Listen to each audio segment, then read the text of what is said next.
رحمۃ اللہ علیہ کے والد صاحب مولانا اسماعیل صاحب رحمۃ اللہ علیہ یہاں آئے تھے اور ایک بہت چھوٹی سی مسجد تھی، نہ پانی نہ امام نہ مؤذن نہ کوئی.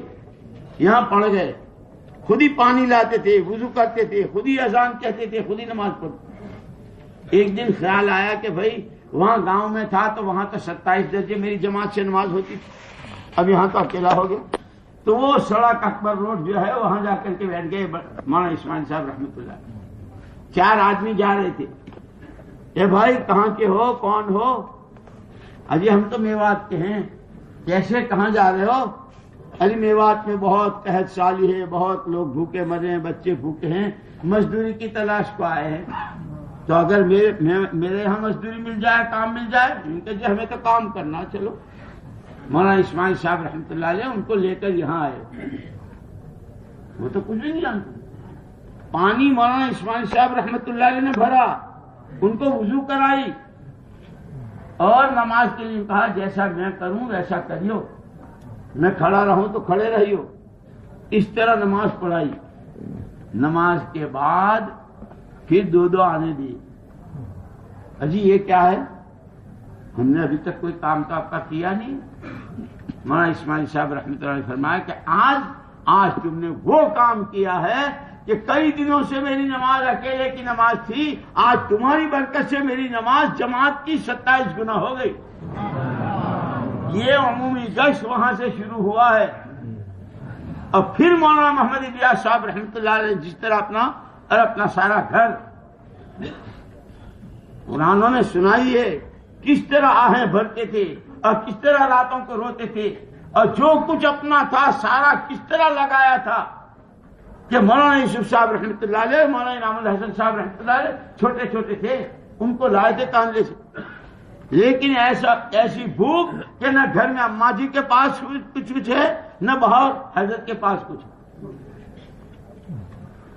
اسی لیے میرے دوستو کام تو قربانیوں سے چلے گا، اخلاص سے چلے گا، اپنی حیثیتوں کو مٹانے سے چلے گا، اور ہر ایک کی نظر آخرت.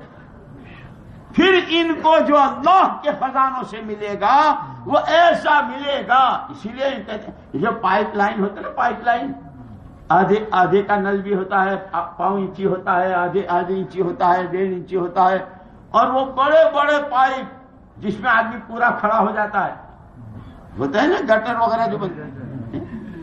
کہ دعوت، ایمان کی دعوت کا پائپ وہ ہے جو اللہ کی ذات سے بے پناہ فائدہ اٹھانے کے لیے، کہ اس دعوت سے زیادہ کوئی طاقتور عمل نہیں، کہ یہ وہ اتنا بڑا پائپ ہے جس میں آدمی سیدھا کھڑا ہو جائے.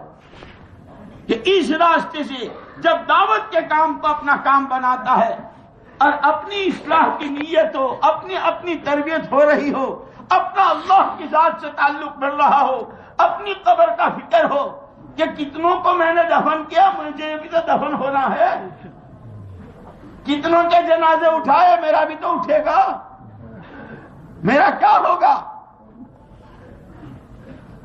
اسی لیے اللہ جزائے خیر دے. وہ جو فضائل میں اور فضائل صدقات میں جو واقعات ہیں کہ کیسا آدمی تھا، بہت عیش و تیش کا، لیکن اللہ کو ہدایت دینی تھی کہ خواب میں دکھا دیا. اللہ پاک کبھی کسی کو کسی مجمع میں پہنچا کر، کسی تعلیم میں بٹھا کر، کسی جماعت سے ملاقات کرا کر، جس کو ہدایت دینی ہوتی ہے اسباب اللہ بناتے.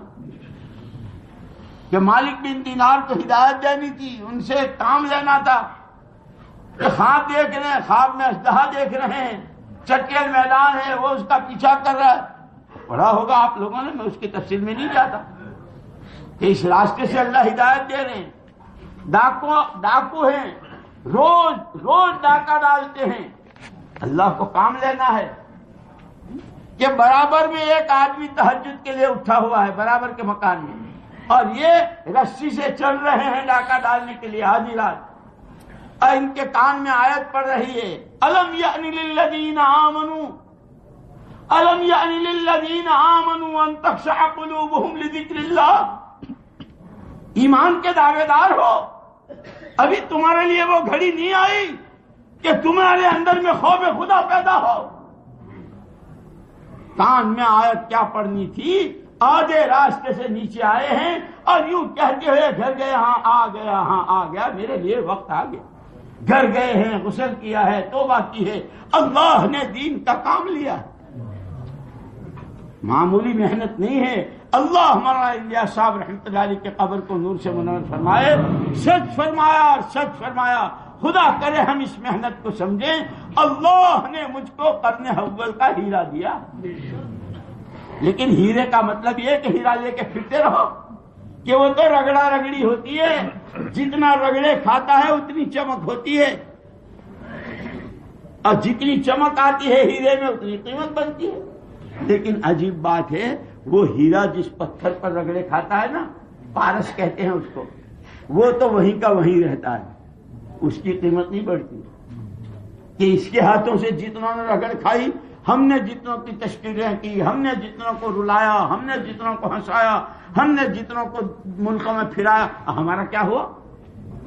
کہ ہمارا تو جب ہوگا جب ہم خود راہ خدا میں چلیں گے، جب خود ہم گشتیں کریں گے، ہم تعلیمیں کریں گے، ہم اللہ کا نام لیں گے، ہم تنہائیوں میں اپنی خطاؤں پہ، اپنے قصوروں پر روئیں گے، کہ پھر ورنہ کہ خالی باتیں بنانے سے، مذاکرے کر لینے سے آتی ہے جماعت کارگزاری، سنتے ہیں کیا ہوا بھائی، ہم نے ان کو جمع کیا، ان سے مذاکرے کیے، ہم نے ان سے، ارے کہ آپ نے کیا سیکھا؟ یعنی ہم تو سکھائے تھے، ہم تو سکھانے گئے تھے، اب تو سیکھنے کا ذہن بھی نہیں رہا۔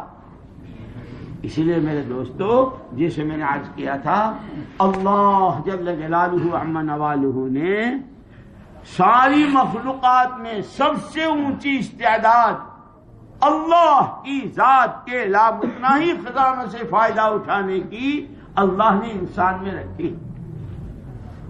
یہ جب اپنی جان اور مال اور صلاحیت کو صحیح رخ پر ڈالتا ہے، کہ صحیح رخ کیا ہے، کہ صحیح رخ صراط الذین انعمت علیہم، جس راستے پر